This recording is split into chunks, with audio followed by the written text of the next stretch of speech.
people have needed 11, 12, 15, 20 rounds to defend themselves. We can go into the legislature and say, look, you're putting people in danger. I don't know what that means. It'd be cooler if I did. In a way, I could say, yeah, you know, about 40 times a year, people need 13 rounds to defend themselves. And they just don't. In most situations, don't take that many rounds. Most situations are very close and very fast. A fair amount of situations happen within what I call two-armed reach, which is inside of a contact distance situation. And with all those things in mind, I choose to carry this instead of a more capable weapon. When I am going to be in a situation, for example, I still occasionally do executive protection work. If I'm doing a ride-along with law enforcement and I am able to be armed by the policy of that department and wherever I happen to be, if I'm in certain areas where there is a much higher violent crime rate per capita, I will not carry that. I will carry a mid-sized block, and I'll carry it in a different location. I'll carry it back here. Occasionally, I will carry a subcompact block in that position if I know that I'm going to be in a crowd, for example, especially when we start talking about some of the executive protection stuff. Carrying here is much harder for anyone to notice that you have a gun, especially with a jacket on and it's carried here and concealed, as opposed to somebody bumping into you in a public environment, in a space, you know, a big meeting, a convention, something like that. So that's not, I don't say that this is for everybody all the time, everywhere, but this is what I can grab every day, you know, everywhere that I carry, and know that I can carry it conveniently, easily. And one of the problems that I've seen over the years is people have, you know, this full-size gun, 40 caliber, 45, whatever it is, and several times I will hear people say things like, well, I was just running to the store, or I don't put it on when I'm going on a motorcycle ride. I'm on a motorcycle. I don't put it on when I'm on the bike. It's too heavy, it's bulky, it's uncomfortable, it's this, it's that. Well, my compromise of size and capacity here and trigger pull here gives me the convenience to carry it much, much more often than I would carry that larger, but also more capable semi-automatic. Sir? In your capacity as a trainer, do you consider the NRA 18-week course to be beneficial, neutral, or detrimental? It's not detrimental. You know, the personal protection outside the home is what we're talking about, the NRA program. It certainly is not detrimental, unless the one way it might be, you know, you could articulate a detriment in a perfect world, probably this is a perfect training world. You don't allow someone to think they're prepared until they've done a fair amount of work that's realistic preparation, right? So just like the permit process that you guys are going through tonight, I think like hunter safety card is okay, right? You can send in a hunter safety card with that paperwork. If you think, because the state of Florida is giving you a little plastic card, and I have that same plastic card in my wallet, if you think because the state of Florida is giving you that plastic card, you are prepared to use a firearm to defend yourself in a public environment, I think you're nuts. Right? When I lived in Colorado, I was running a training center out in Colorado, while I was there, changed their law, changed their permitting process. And it was no longer left up to county by county, but what was left to the discretion of the county was the sheriff's office got to decide who was an approved trainer. So as long as you had training from an approved trainer, or certified trainer, or recognized trainer, whatever the verbiage was, you could get the permit. Well, I get people who would call me and say, hey, Mark, do you guys, does your training qualify me to still carry a permit in this county or the other? Yes. Okay, great. When's your next class? Well, our next 2-day combat focus shooting class is this day, and our next 3-day concealed carry tactics class is this day. 2 classes? I thought it was just 1 class. Well, with us, if I'm going to sign off and my signature is going to be in a file somewhere that says, I think it's okay for you to carry a gun in public, it's 5 days. Oh, well, how much is that? At the time, it was probably $750 or $800 in tuition. Well, and by then it's like, I mean, usually it was like the staff person or somebody talking to him, but if I were talking to him, I'd just jump right ahead to the part where it was also going to cost him about 1,200 rounds of ammunition to get through those 5 days. And he, this guy does it for $50 down in San Juan Range for 4 hours on a Saturday.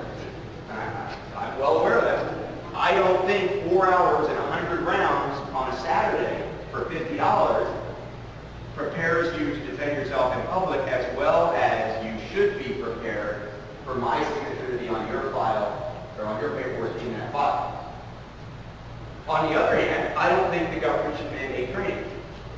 Now, some people see that as incongruent, but I think, again, it's part of being a responsible firearm owner, and in that case, a responsible firearm carrier, right? I think you should take it upon yourself to go out and get that training. So if I, as a professional, if you are in complete ignorance, not in a negative, way, you just don't know. You really don't have any idea about that. You don't know about training, you don't know what the options are, and you go to look for the largest, biggest, most respected organization in the world when it comes to firearms, you're probably going to find the NRS. And if you go to one of their instructors and they tell you, we've got this awesome program called personal protection outside the home, and you need to take it, it will give you everything you need to be able to protect yourself outside the home personally, because that's what the title is. I think that's irresponsible. So, as a gateway to training, as a first step, as part of the process, I'm really, really glad the NRA has that program now. They didn't have that program. When we first started the DVD series, I was not allowed to shoot at people shapes. They literally wanted us to shoot at like tombstone targets, circles, and squares. Well, we got about one DVD in, and I do have a degree in political science. Like I said, I'm not really politically active. So I said, okay, cool, we'll do this. Because you can't pay the NRA to send 2 million of your DVDs out to their members. Like, that doesn't happen.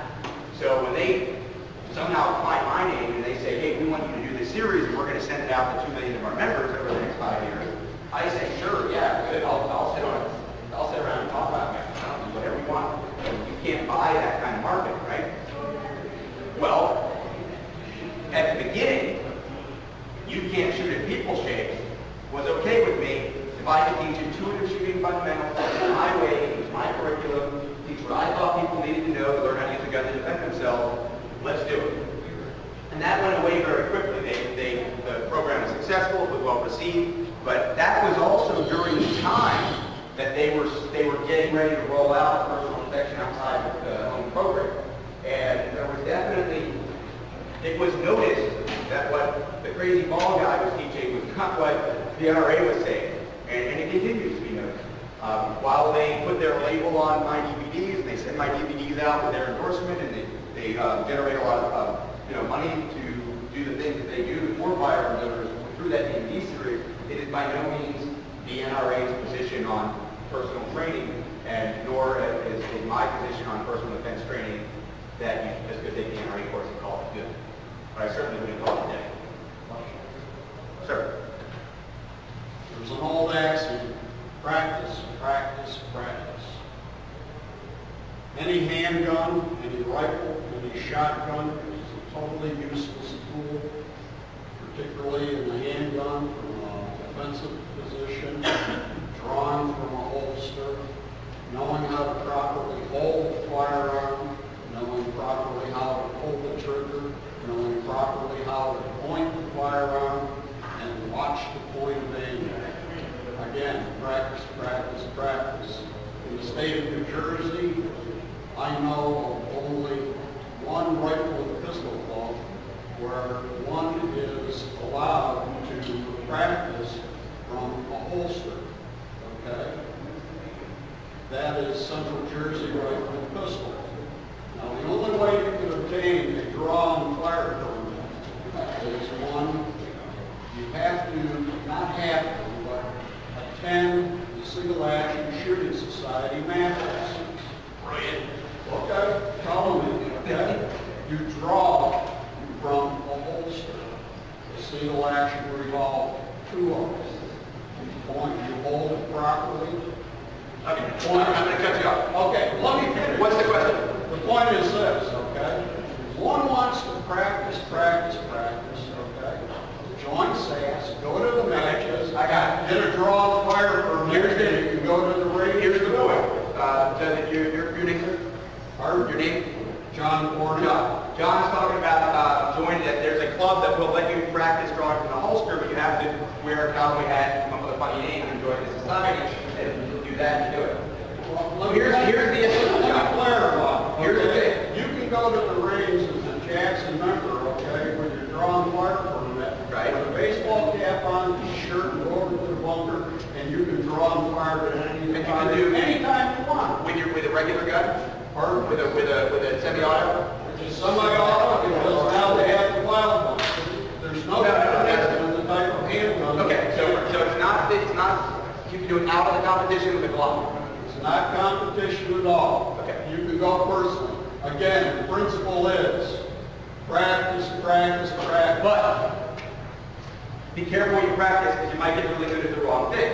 And this is the problem, is that shooting a single action revolver is not going to help you with your defensive shooting nearly as much as practicing the banana in your house to draw from your holster the way you carry your gun when you're in Ohio. Or, and this is probably much more relevant to you guys, is at the end of the day, this gets back to the first question we had, which was, how do I practice if I'm going to be in Ohio? Well, if you're not going to be in Ohio, if you're going to be in New Jersey, then accessing this kind of situation here, this is a SIRT pistol, got a little laser light in the beginning, inadequate, can I check that out for you? It doesn't go, oh, yeah. So this is, that's what you were verifying. So this practice in New Jersey, practice this.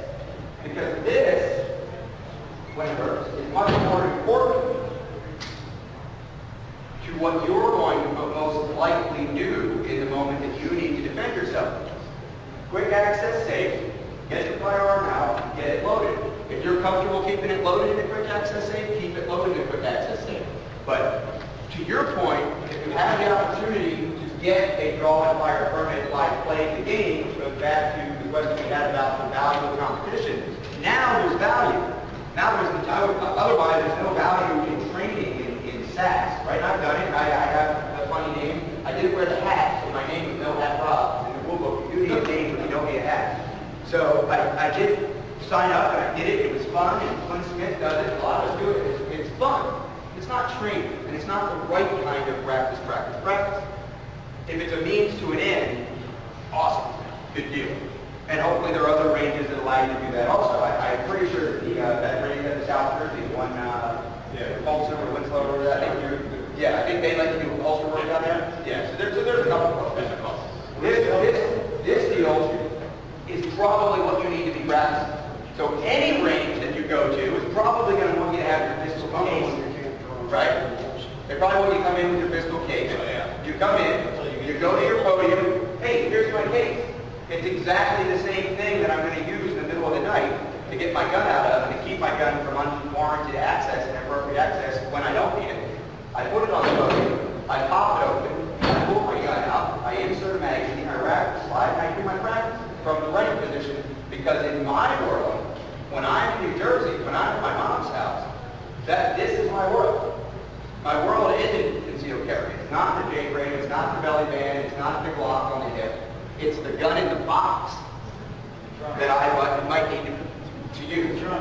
So and again, in public here, and I know one of the big things on the agenda with New Jersey Second Amendment Society is this issue of I can't go pick up my friend on the way to the range. I can't stop and get gas without being a technical violation of the law. Well, those are big deals. Those are the kinds of things that dictate how you're going to practice. Because absolutely, as I said earlier, you need to practice. But make sure you're practicing the right thing because your training resources are always limited. You want to spend them wisely, sir. And I'm missing your show tonight, I swear. They're going to rerun it, don't worry. DDR.